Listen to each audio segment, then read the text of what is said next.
Un astre qui perd son rang de planète seulement 100 ans après sa découverte.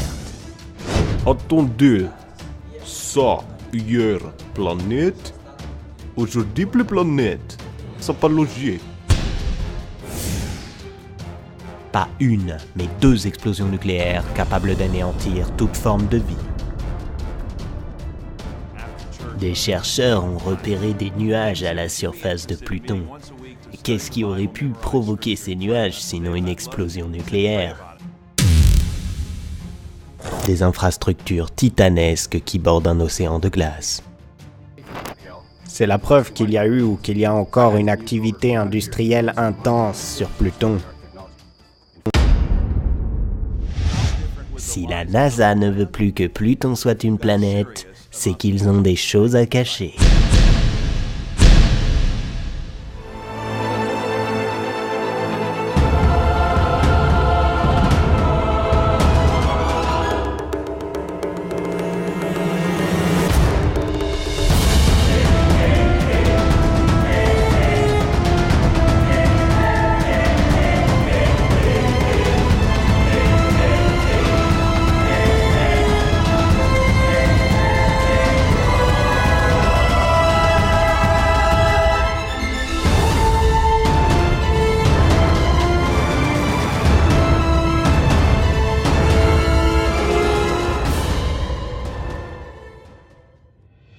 Cap Canaveral, Floride, le 19 janvier 2006. C'est ici que la NASA lance sa sonde New Horizons grâce à son lanceur Atlas V. Officiellement, cette sonde devait rejoindre la planète Pluton afin de l'étudier de plus près. Mais quelques mois plus tard, c'est le choc. La NASA a décidé du jour au lendemain que Pluton n'était plus une planète. Quelles sont les raisons de cette décision ? Pluton cacherait-elle quelque chose ? Nous avons affaire à l'un des plus gros complots mondiaux. Mais pour tout comprendre, nous devons retourner aux origines. Alors qu'on supposait son existence, Pluton a été observé la première fois en 1930 près de Phoenix, en Arizona. Troublante coïncidence, elle se trouve dans une zone où l'on a constaté beaucoup d'observations d'OVNI. Mais ça n'est pas tout. Il semblerait que son nom tiré du dieu des enfers n'ait pas été donné au hasard. Dans un tableau du Caravage datant de la fin du XVIe siècle, on peut apercevoir le dieu Pluton et en place centrale, la planète déchue. Cela signifie que certains connaissaient déjà la vérité à l'époque. Selon la théorie des méta-astronautes, l'épisode de l'enlèvement de Proserpine par Pluton serait en réalité le premier récit d'abduction par des extraterrestres venus de Pluton. Et si c'était vrai ? Tout le monde sait que ce qui est écrit dans les textes religieux est inspiré de faits réels. Existerait-il une forme de vie avancée sur Pluton ? Et si oui, pouvons-nous en trouver des preuves ? En observant attentivement les images de la sonde New Horizons, on se rend compte rapidement que Pluton a été habité.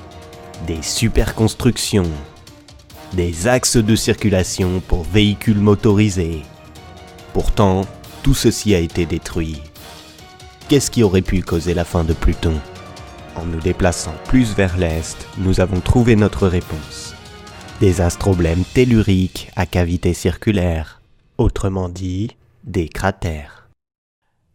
Des bombes nucléaires ont mis fin à toute trace de vie et ont détruit l'atmosphère de la planète. Si l'on compare la charge utile des différentes bombes atomiques que nous connaissons, on peut s'apercevoir que celle-ci était 50 fois plus puissante que notre bombe la plus destructrice. Mais qui pourrait être à l'origine de cette destruction ? Nous avons directement pensé à une société secrète. Mais laquelle ? Regardez le symbole de Pluton. On le retrouve régulièrement dans l'histoire, et ce, dans les mains des plus grands souverains.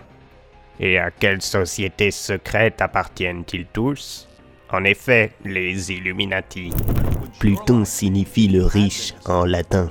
Les superconstructions étaient alors des infrastructures pour extraire les ressources de la planète. Pourtant, une question subsiste. Comment survivre à des conditions aussi extrêmes? La réponse est simple, tardigrade, parce que dans leur cas, la théorie de l'évolution est incorrecte.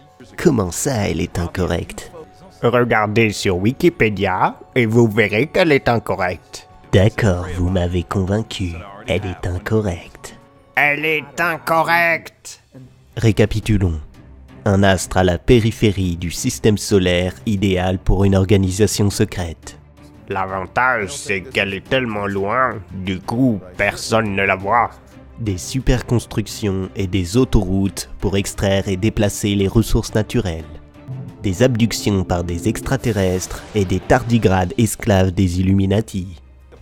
Une révolte des tardigrades a dû pousser les Illuminati à utiliser des bombes nucléaires.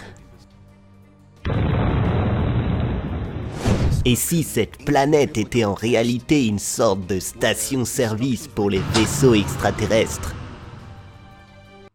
Eh les mecs!